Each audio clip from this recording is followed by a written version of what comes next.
Coco Television. उड़ने वाला घोड़ा।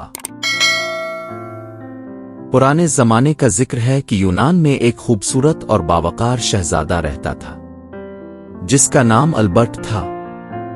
इसकी अच्छी आदतों की वजह से बादशाह इस पर बहुत मेहरबान था। शहजादा अल्बर्ट की सौतेली मां को बादशाह का शहजादे की तरफ झुकाव एक आंख भी ना भाता था। इसने शहजादा अल्बर्ट की उल्टी सीधी शिकायतें लगाकर बादशाह को मजबूर कर दिया कि वो शहजादा अल्बर्ट को कत्ल करवा दे।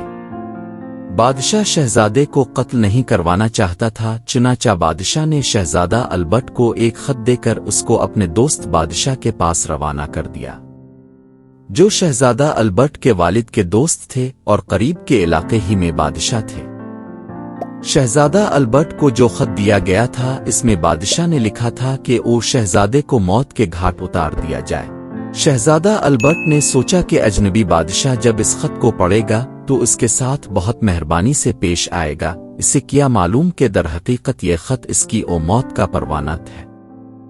शहजादा अल्बर्ट जब दूसरे मुल्क पहुंचा और बादशाह से मुलाकात की तो इसकी अच्छी आदतों की वजह से बादशाह को शहजादा अल्बर्ट बहुत पसंद आया और उसने जमाने के रस्मो रिवाज के मुताबिक इससे आने का मकसद पूछे बगैर 9 दिन तक इसकी खूब खातिर मदद की। 10वें दिन जब बादशाह ने शहजादा अल्बर्ट से आने का मकसद पूछा तो इसने बादशाह की खिदमत में अपने वालिद का खत पेश कर दिया। बादशाह ने जब खत पढ़ा तो बहुत ही परेशान हो गया, क्योंकि इतनी अच्छी आदतों वाले शहजादे को वो कत्ल नहीं करना चाहता था, मगर वो अपने दोस्त बादशाह की बात भी नहीं टालना चाहता था। चुनांचे इसने इस मसले पर बहुत सोचा और इससे छुटकारा पाने का एक दूसरा रास्ता निकाल ही लिया। बादशाह के इलाके में एक बड़ी मुसीबत आई हुई थी, वो ये कि एक खौफनाक बिल्ला जिसका सर बब्बर शेर की तरह बड़ा था। इसके जबड़े बहुत खौफनाक थे, इसके मुंह से शोले निकलते थे, इसका जिस्म एक बिक्री की तरह था और उसकी दुवम ड्रैगन यानी अजदहे की तरह थी। ये खौफनाक बिल्ला सब लोगों के लिए मुसीबत बनी हुई थी। इस बिल्ला ने बहुत से मर्दों, औरतों और बच्चों को खा लिया था। चुनांचे बादशाह ने शहजादे से दरखास्त की कि इस खौफनाक बिल्ला को मार डाले, जो इस इलाके के लिए अजाब बनी हुई है। ये बहुत ही खतरनाक काम था, मगर शहजादे ने इस काम को करने से इनकार नहीं किया।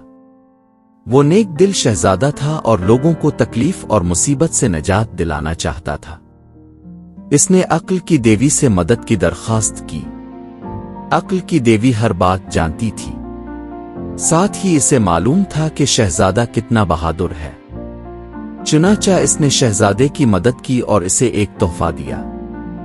जब शहजादा अल्बर्ट ने तोहफा देखा तो वो हैरत और खुशी से उछल पड़ा। ये एक बहुत ही प्यारा और खूबसूरत सफेद रंग का घोड़ा था, जिसके कंधों पर भी बहुत ही खूबसूरत सफेद चमकदार पर थे। शहजादा अल्बर्ट उछलकर घोड़े पर सवार हो गया। जैसे ही वो सवार हुआ, घोड़ा हवा में बुलंद होकर उड़ने लगा। शहजादे ने घोड़े की समत बिल्ला की तरफ कर दी और जब इसे वो बिल्ला नजर आने लगी तो इसने इस पर तीर बरसाने शुरू कर दिए। जब खौफनाक बिल्ला को तीर लगे तो उसने तकलीफ से चिंघाड़ना शुरू कर दिया और साथ ही साथ उसके मुंह से खौफनाक शोले निकलने लगे और उसने अपनी दुवम जमीन पर मारी तो उसकी वजह से जमीन हिलने लगी। लेकिन उन चीजों से शहजादा अल्बर्ट को कोई परेशानी नहीं हुई, क्योंकि वो जमीन पर तो था ही नहीं, वो तो अपने ओने वाले घोड़े पर बहुत बुलंदी पर था, इसलिए वो बिल्ला के शोलों से महफूज था। बिल्ला ने बहुत कोशिश की कि शोले शहजादा अल्बर्ट तक पहुंच जाएं, मगर वो नाकाम रही और शोले भी इसके मुंह में बनना खत्म हो गए थे। काफी देर तक शहजादा तीर बरसाता रहा, यहां तक कि बिल्ला के जिस्म में दर्जनों तीर घुस गए और वो लहूलुहान होकर तड़पने लगी। एक हौलनाक चिंगाड़ के साथ खौफनाक बिल्ला जमीन पर गिरकर हमेशा के लिए मर गई। इस तरह शहजादा अल्बर्ट की बहादुरी से इन लोगों को बरसों बाद इस बिल्ला से निजात मिली। बादशाह और उसकी रियाया ये देखकर खुशी से नाचने लगे। बिल्ला से छुटकारा पाने पर बहुत खुशियां मनाई गईं। इसके बाद भी बादशाह ने शहजादा अल्बर्ट को बड़े सख्त और मुश्किल काम सुपुर्द किए। مگر اپنے اڑنے والے گھوڑے کی مدد سے وہ ہر مرتبہ سرخرو ہو جاتا۔ آخر بادشاہ نے شہزادہ البرٹ کو بہت سے تحفے اور انعامات سے نوازا اور اپنے وطن میں رہنے کی اجازت دے دی۔ دوستو، دلچسپ اور مزیدار کہانیاں دیکھنے کے لیے ہمارے چینل کو سبسکرائب کریں اور ہماری ویڈیوز کو اپنے دوستوں کے ساتھ ضرور شیئر کریں۔